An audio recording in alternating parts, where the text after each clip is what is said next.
Welcome back to Movies TV Mad. You can of course follow me on Twitter at Movies TV Mad, and welcome to Thursday's edition of the dceu Daily. And take a listen to this.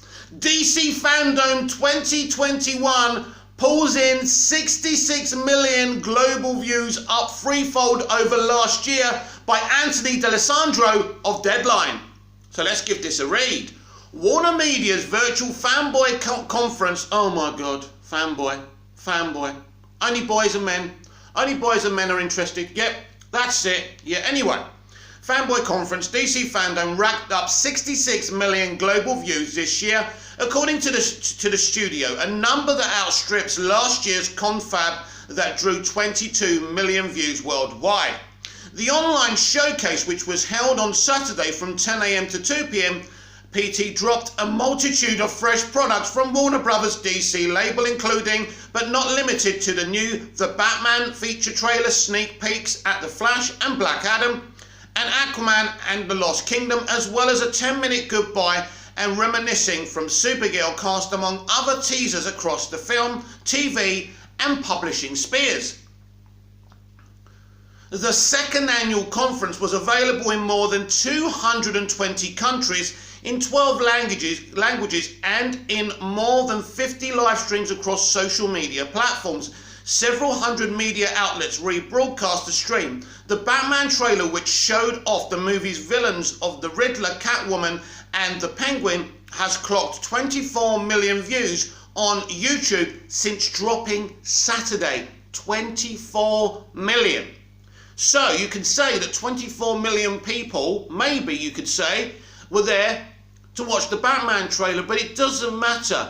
It's a success, and it's a bigger success than last year. Warner Media reports that social sentiment was overwhelmingly positive, with DC Fandome trending at #1 on Twitter for 8 hours in the US. DC Fandome also trended in the top 50 in 53 countries around the world.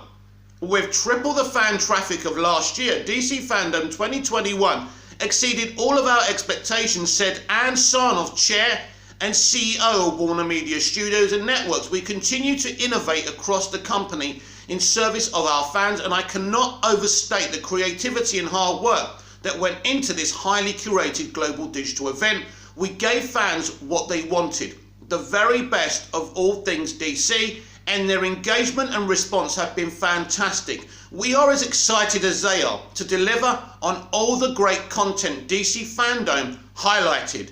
Wow, well, thank you, Anne.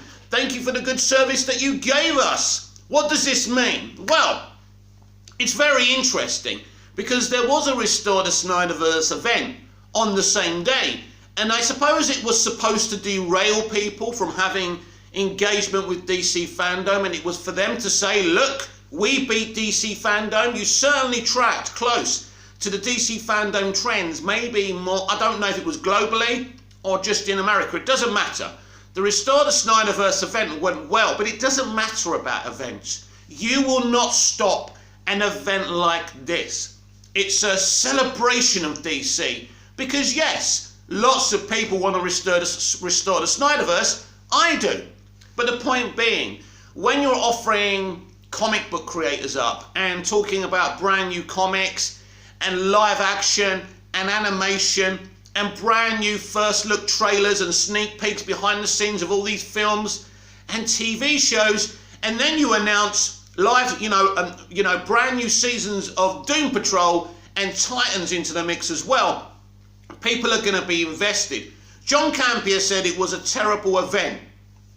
Listen, it's an event that goes global, right? They do what they have to do. They make a hell of a lot of money out of this. So the event may not be everybody's cup of tea the way it's done, but nobody's there to kind of see the most perfect broadcast DC Fandome. We're there to celebrate the corners of DC that we love, but mostly we're there to see these trailers. And it just goes to show you, 22 million last year. A lot of people said people wouldn't come in this year because there was no Snyderverse stuff, because Restore the Snydercast, let me say that again, because the Snyder Cut was there And people tried to say, the propaganda merchants tried to say that that was the only reason people came into DC fandom. That blows that school of thought out of the window. Over 66 million people watched DC fandom. It's a huge success. It's made loads of money through sponsorships and collabs. There were a lot of collabs going on at DC fandom, but you can't really complain about it because, you know, I watch IMDb TV. I can see free movies and free TV shows on my Prime Video. I can watch it for free because they have adverts before and in the middle of these films and TV shows. So I think, well, that's cool. I'll accept it. We don't have to pay for DC fandom. It's free. You know, I don't have to miss out because I don't live in America and I can't traipse all over America to go to a physical event. This is the future. DC fandom is a groundbreaking event. But it's not just good for DC and WB. It also points to the kind of box office these films next year are gonna make, especially the Batman, considering probably 3/4 of people were watching this event waiting for the Batman panel and the Batman trailer, you know, to come out. It shows the engagement that the Batman has had over 24 million views already. That's huge. The Batman is the most anticipated cinematic event of 2022. I can assure you of that. It's going to be huge. And the Batman success will bump on to the Flash movie, Black Adam, Aquaman and the Lost Kingdom, and Shazam! Fury of the Gods in 2023, and all the other stuff we've got coming up on HBO Max.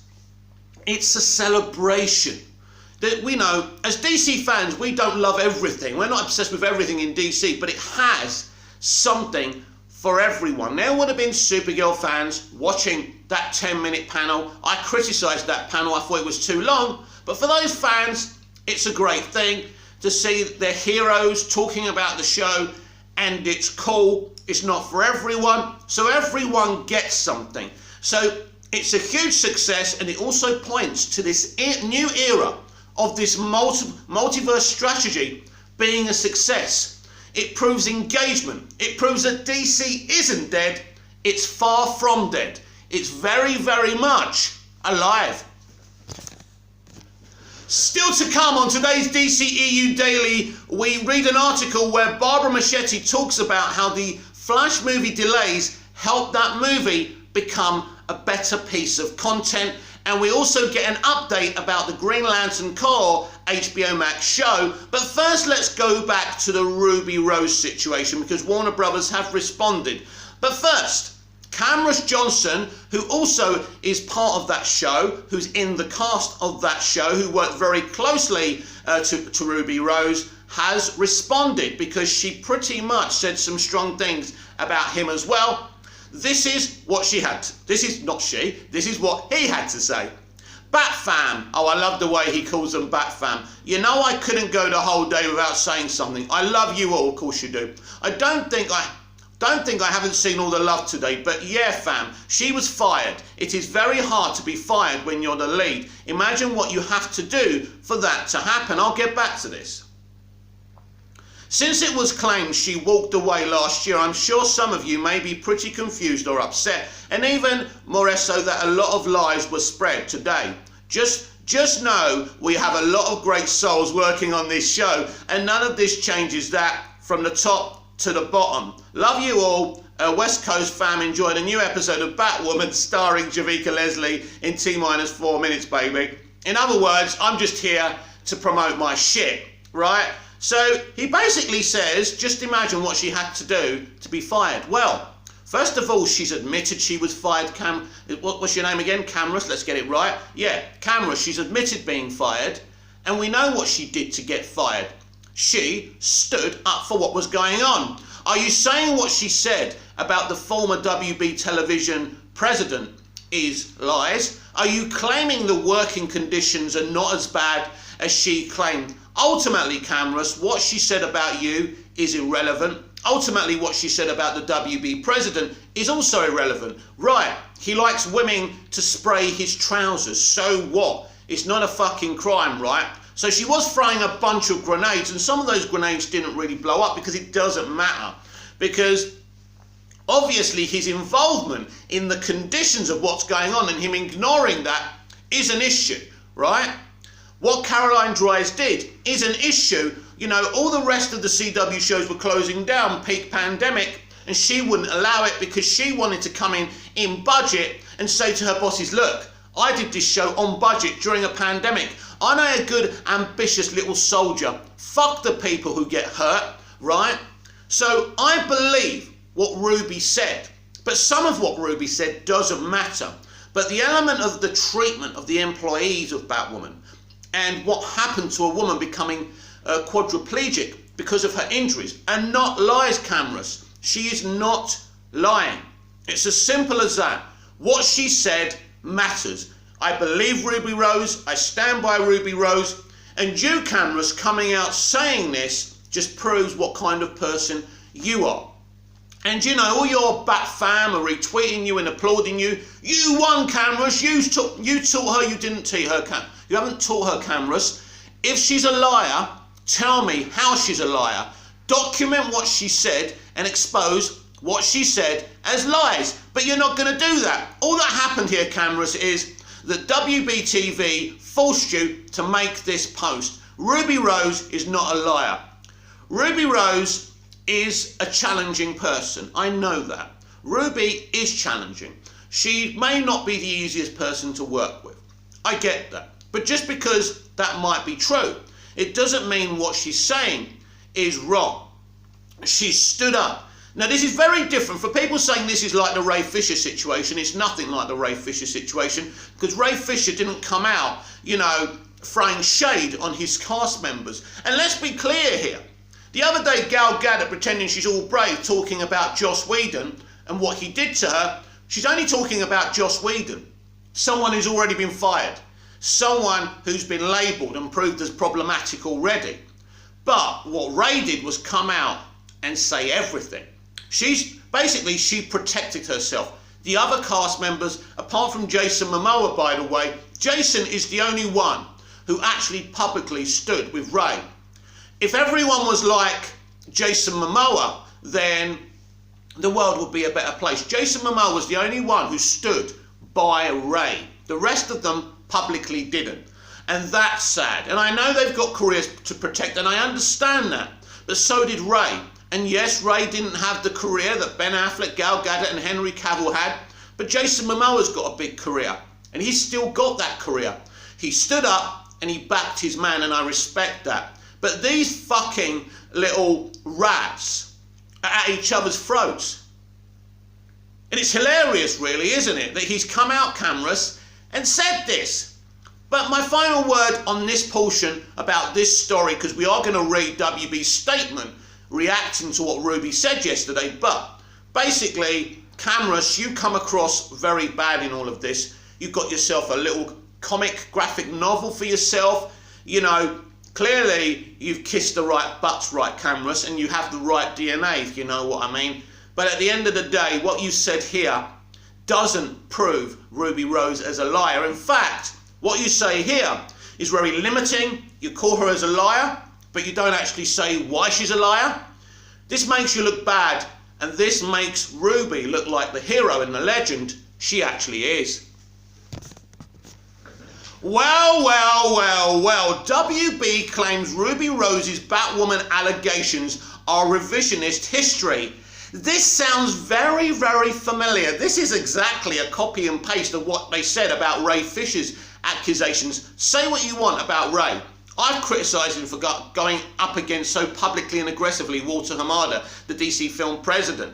But what he did was very brave, and him coming out was very, very important. People should expose these people. We should know what fucking rats they are, pretending they care about minorities and, you know, and gay people and transgender people and people of other identities and genders. They don't. They're using them for a political weapon, and that's all. And Ruby exposes that these people aren't kind and nice and compassionate. And by the way, going back to Cameron Johnson, I've been reading on Twitter about cameras, you know, from producers and writers saying, oh, we work with Cameras and he's a really pure soul. He's a really nice person. Of course he's nice to you. You're a writer. You're a producer. You can make and break him.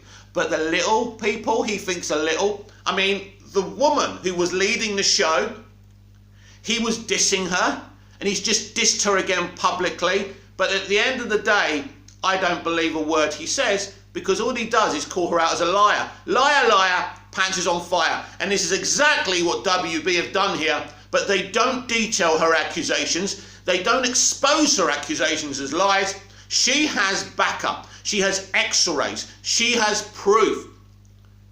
I bet you we can find out who the quadriplegic person from the hair and makeup or wherever she was from an accident on the set of Batwoman, what her name is. I bet we can prove all of that happened. Can you prove Ruby's lying? No, because she's not. Anyway, Warner Brothers TV responds to Ruby Rose's Batwoman on set allegations, citing complaints against the star for her own workplace behaviour. What they're saying is she was a problem, people reported her, they investigated her, and then they sacked her. Interesting. So does that mean, as I said, she probably was really hard to work with, right? But does that mean what she's saying is not true? Of course not. The truth of the matter is here, they sacked her because yes, she was a problem. She was going around trying to tell these people, stop doing what you're doing. You're putting us in danger. Shut the fucking production down. It's the peak of the pandemic, and they weren't listening to her. And ultimately, she wouldn't back down, and that's why they sacked her. By Paul Shear. I'll screen round. Warner Brothers TV has responded to Ruby Rose's Batwoman on-set allegations. Rose was initially the star of the CW's Batwoman show, which began in 2019. The actress portrayed the Kate Kane version of Batwoman, one of the first openly gay superheroes in DC's Bat family. Rose played the character for one season before being replaced in season 2 with a new character wearing the cowl, Ryan Wadler, as played by Shavika Leslie. Rumours swirled that Rose had quit the show due to behind-the-scenes drama. But today Rose hit back with her own allegations against the studio. By the way, do you remember all those Fandom Menace reports, you know, bounding into comics? Now, I'm not a member of the Fandom Menace, right? And I don't read bounding into comics, but we read there was problems behind the scenes. And we all just thought this is the Fandom Menace, you know, they're just pushing their propaganda. Ultimately, the Fandom Menace were actually telling the truth. So just remember that next time. Rose took to Instagram today alleging an on-set issues that caused her to leave the show, including unsafe working conditions, sexual misconduct, unprofessional behaviour and more. The actress specifically named showrunner Caroline Dries and executive producer Greg Berlanti and Sarah Shisha, as well as former WB TV president Peter Roth, as the culprits behind the Batwoman drama and her eventual exit from the show. The actress went on to say that she did not quit the show and that they ruined the character of Kate Kane and destroyed Batwoman. I mean, it's amazing, really. We've all been saying they destroyed this character from the very beginning. And Ruby agrees with us. Who would have thought that? I mean, it's nuts, right? It's crazy. But just think about this for a minute. Hollywood's worldview is about all men being terrible and women being so perfect. She's named and shamed 2 women of this production for being toxic. And also the Hollywood worldview is that the LGBTQ community and minorities are their priority to hold up and represent in the right way. The abuse of this actor proves that's not what their goal is. As I say, it's just about optics. Now WBTV is hitting back against the former Batwoman actress and her allegations, releasing a statement via Deadline. The outlines their explanation for her exit and the on-set allegations against her. WB says that the company had decided not to exercise its option to engage Ruby for season 2 of Batwoman due to multiple complaints about workplace behaviour, which was extensively reviewed and handled privately. This is not the first time that Rose's own behaviour on set has been brought up, but with both sides pointing fingers, it's difficult to ascertain where the truth lies. Read WB's statement below. And that's the point, isn't it? It's he says, she says. And this is brilliant for the studio, because that means everyone has to pick a side. One of you out there is going to pick WB's side. I'm going to pick Ruby's side, right? Because I've been to Hollywood. I know how it works. I know how they make people's name mud when they kind of expose them. I know what it's like. I've seen it all. I've seen it all. I understand it all. And for you people out there who haven't seen it all, it will be very hard for you to believe that the kind and compassionate souls who make the content that we love could ever treat anyone like this. I love the content I get. I love it. I love the films, the TV shows, big fan. But it doesn't mean I'm going to allow people to be abused who help make this stuff. That's a very, very important, segregation of the situation. I love Superman the movie, but it doesn't mean if I found out that Christopher Reeve was a horrible tyrant, which I don't believe he was a pure soul, and everyone says he was a pure soul. I'm just giving you an example. I'd still love that movie. I'd still love his portrayal of Superman, but I would look at him with a different eye, and that's okay. Right, here's the statement. I didn't realise I would have to flipping well click onto something now. Right, here it is. Let's close. It's actually in small print. Anyway, despite the re-envisionist history that Ruby Rose is now sharing online, aimed at the producers and cast and crew, the network and the studio. The truth is that Warner Brothers Television had decided not to exercise its option to engage Ruby for season 2 of Batwoman based on multiple complaints about workplace behaviour that were extensively reviewed and handled privately out of respect for all concerned. Right. So this kind of reminds me of what happened with Ray Fisher. They tried to label him a troublemaker, right?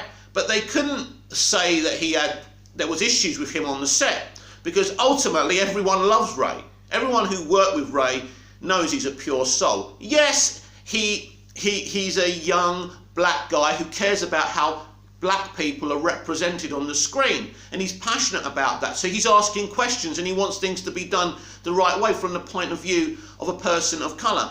And I kind of get that. And I suppose that can be kind of annoying if you're trying to make a movie, especially if you're Joss Whedon, who's come in, he's still got the release schedule of what Zack Snyder had, and he's against the gun. I get it.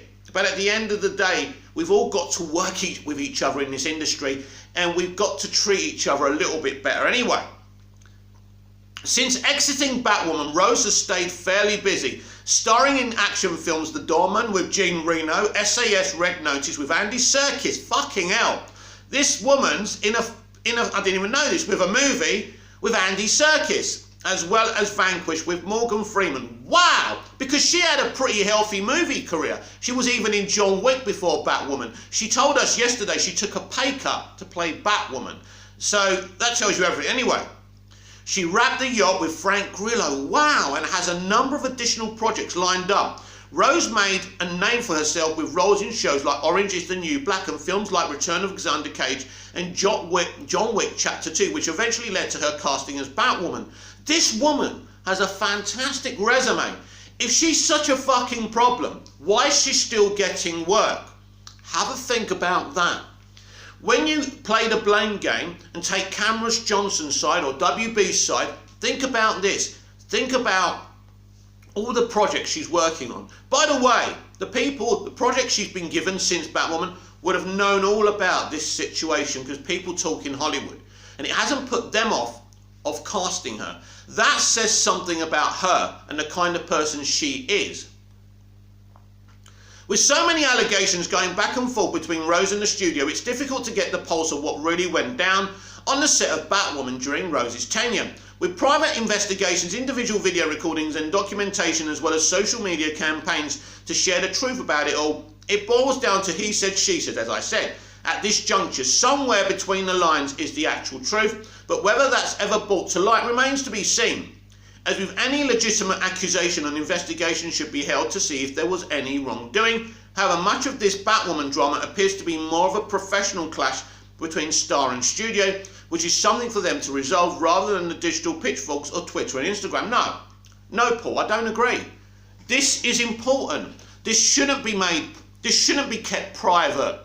If I'm a Batwoman fan, and I'm not, and I've watched a piece of media, I've been watching these episodes, let's say by some miracle I loved them, right? But then I find out that someone became a quadriplegic to make that. How do I feel? Can I still consume this? Can I still buy the Blu-rays? Can I still buy the DVDs? A woman has life-changing injuries. We can't forget about that, people. What kind of people are we? Don't we care about our fellow human beings? She's quadriplegic, or whatever the word or term is for it, because they didn't do the right things. I mean, who was running the stunt work for Batwoman? Stevie fucking Wonder?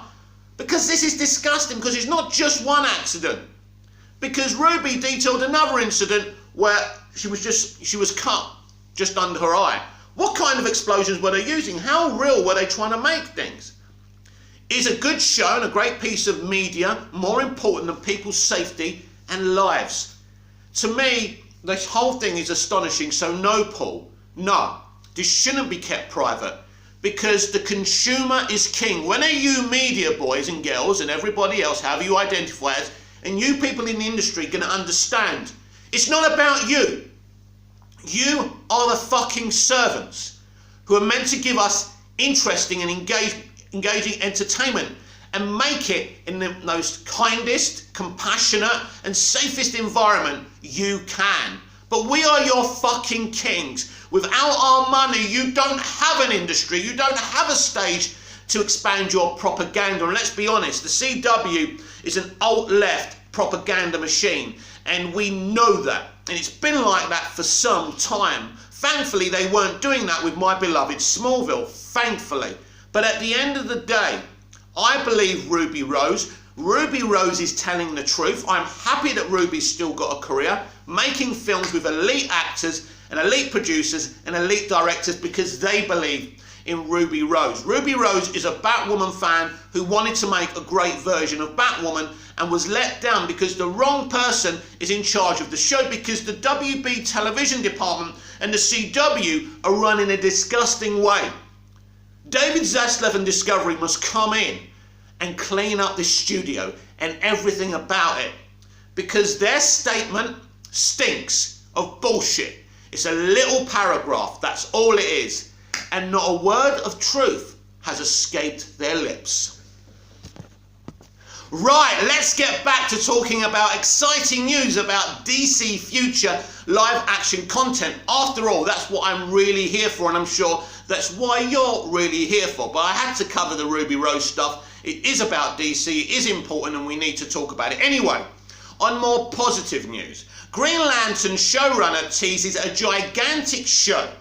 Seth Grahame-Smith, the showrunner for the upcoming HBO Max live-action Green Lantern series, says the show will be absolutely gigantic. By Rick Stevenson of Screen Rant. Seth Grahame-Smith, the showrunner for the upcoming HBO Max live-action Green Lantern series, says the show will be absolutely gigantic. The series will feature a number of Green Lantern Corps members from the DC Comics, including Guy Gardner, Finn Wittrock, and Alan Scott, Jeremy Irvine, though the two most famous Green Lanterns, Hal Jordan and John Stewart, have yet to be announced. They're not in it. They're not in it. As of now, the Green Lantern series has no official release date. The recent history of live-action Green Lantern stories isn't exactly stellar, which puts burdens on both pressure and potential on the HBO Max series. The Ryan Reynolds-led Green Lantern film received middling reviews, and though the Jon Stewart version of the character was meant to appear in Zack Snyder's DCEU films, those plans were ultimately cancelled by Warner Brothers. Even the Arrowverse, a franchise that's featured loads of DC characters, both major and minor, has barely touched on Green Lantern lore. The HBO Max, basically, a TV show isn't going to touch on Green Lantern lore. It's too fucking expensive to even put him on screen. The HBO Max Green Lantern series has the potential to finally give the comics their due in live action, and according to the series showrunner, it has a lot going for it. In a recent interview with Collider, Graham Smith said that the show would be gigantic and claimed that while it will still be some time before fans get any real look at the series, development is going quite well on all other details. However, Graham Smith kept quiet. Read his full quote below. Yeah, that show is gigantic. It has taken quite a bit of time to get to this point, and it's just a big undertaking. It's going really well. All I can say is that it's going really well, and there are going to be Green Lanterns in it, and it's going to be on HBO Max. I'll admit I wasn't like a huge comic book kid. I was a huge movie kid, and so my introduction to DC Comics came through the '89 Batman movie. When that movie came out, I was like, oh my god, Batman is the coolest. And I started reading Batman comic books, but Green Lantern is something that, to be honest with you, just came to me later. By the way of just talking about doing the show, the possibility of doing the show led me down a deep dive of Green Lantern lore. We'll see. It's going to be a while before the world gets to see that, but we are very busy at work as we speak. It's already been revealed that the HBO Max show will feature multiple Green Lanterns from multiple eras, creating a story that spans decades. That's an ambitious pitch for a character who has yet to find any real success. It's not about a character, it's about multiple Green Lanterns. Get it right. Anyway, multiple eras creating a story that spans decades. That's an ambitious pitch for a character who has yet to find any real success in live action, but it could be just what Green Lantern needs to finally deliver a hit. In addition to Wittrock's Guy Gardner and Irvine's Alan Scott, Jessica Cruz and Simon Baz have been confirmed for the series, and there's potential for many more classic comic characters to appear as well. Given the nature of Green Lantern Corps as an intergalactic organisation, the new HBO Max show should be gigantic in its geographical scope as well. The battles fought between the Green, Yellow and Red Lantern Corps are legendary in the DC Comics, and with a large enough budget they could be brought to life spectacularly. It may indeed be a long time before fans get a glimpse at the HBO Max Green Lantern series, but it sounds like it might finally do the character justice in live action when it arrives. Think about Amazon's Lord of the Rings.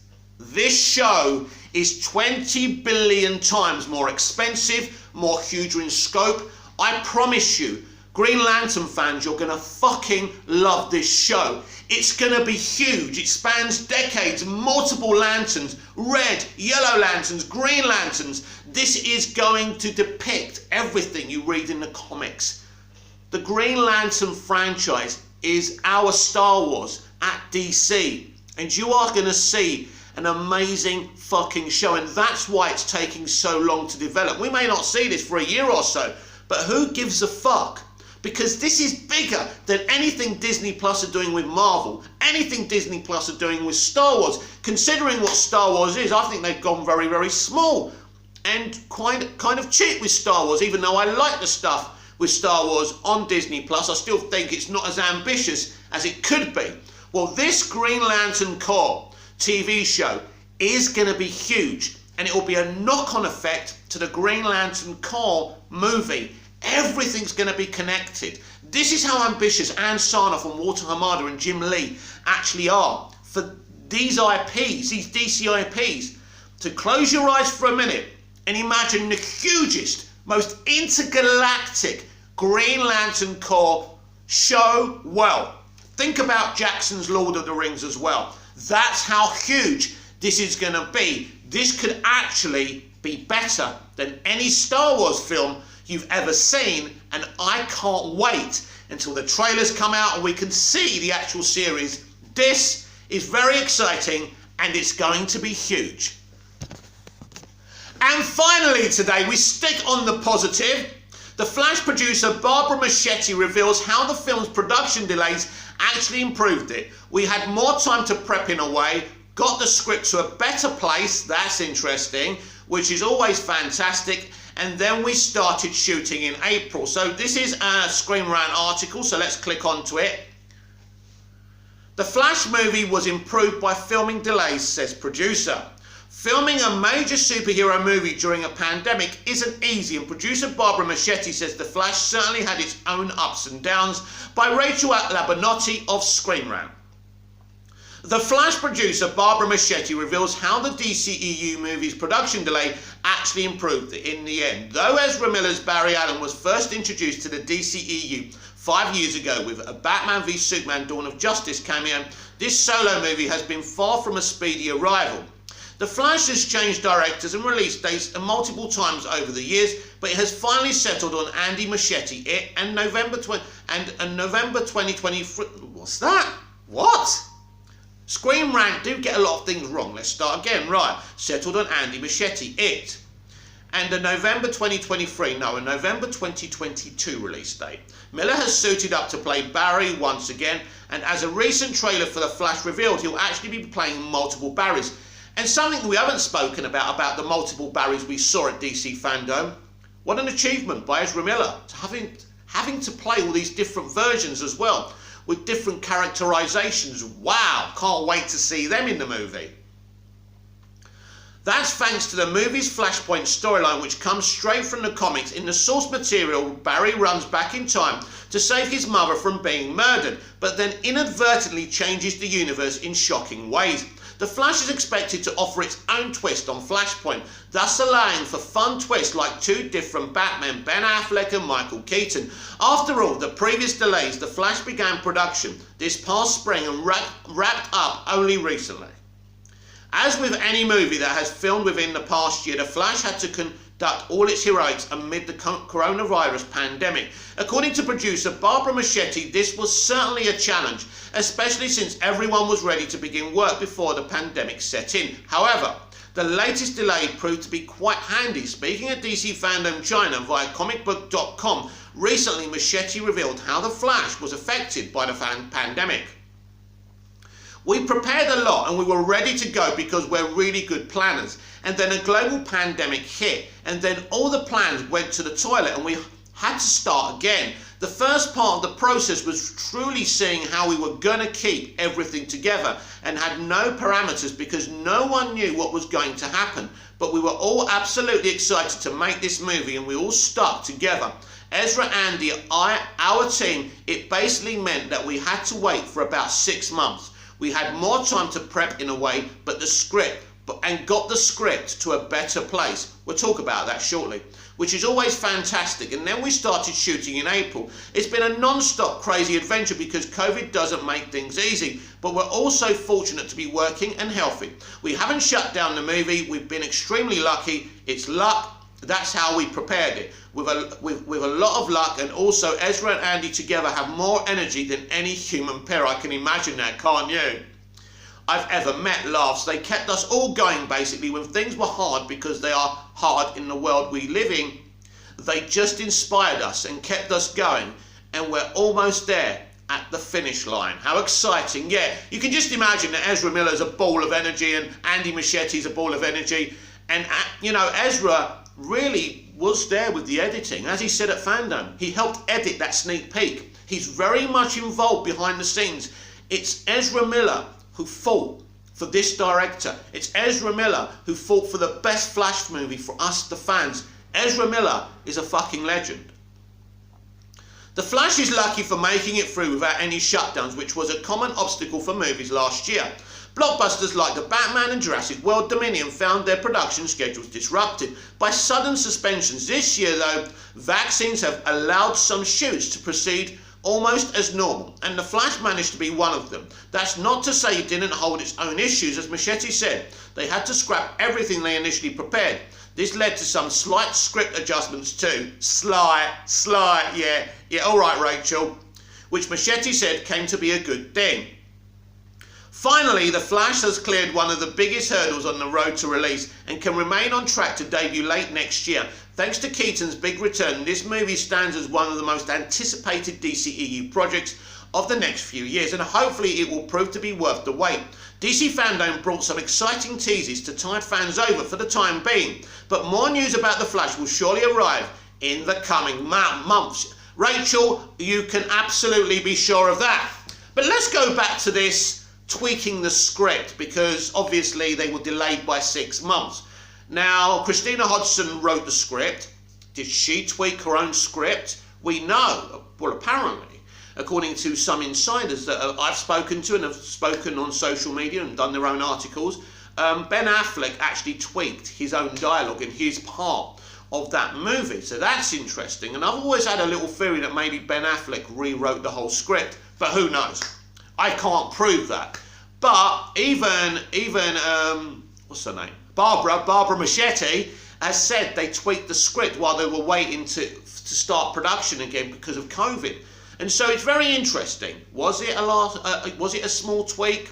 Or did they make wholesale changes? Did they see things in the script from Christina they didn't like? Did Andy Machete rewrite this script or look at elements?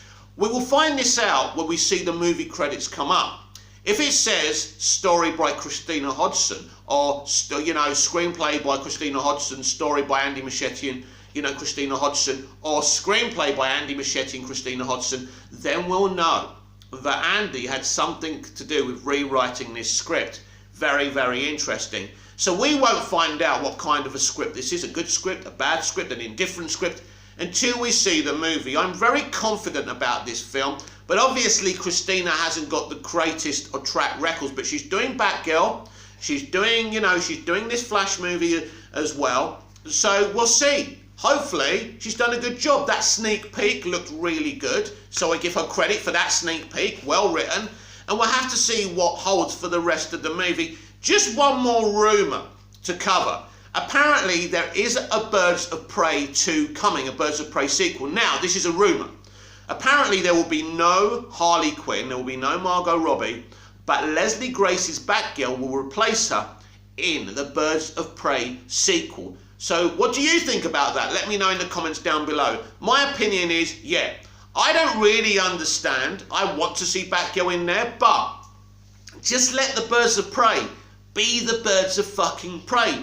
You don't need a star turn. Batgirl can cameo, Batman can cameo, the Joker can cameo, but the Birds of Prey should be starring in their own movie. This has been the DCEU Daily here on Movies TV Mad. I'm Mick, your host with the most. Just ask your girlfriends and your wives. Please like, share, comment, subscribe, smash that notification bell so you never miss this perfection. And I'll be back again tomorrow with even more DCEU Daily. Until then, goodbye.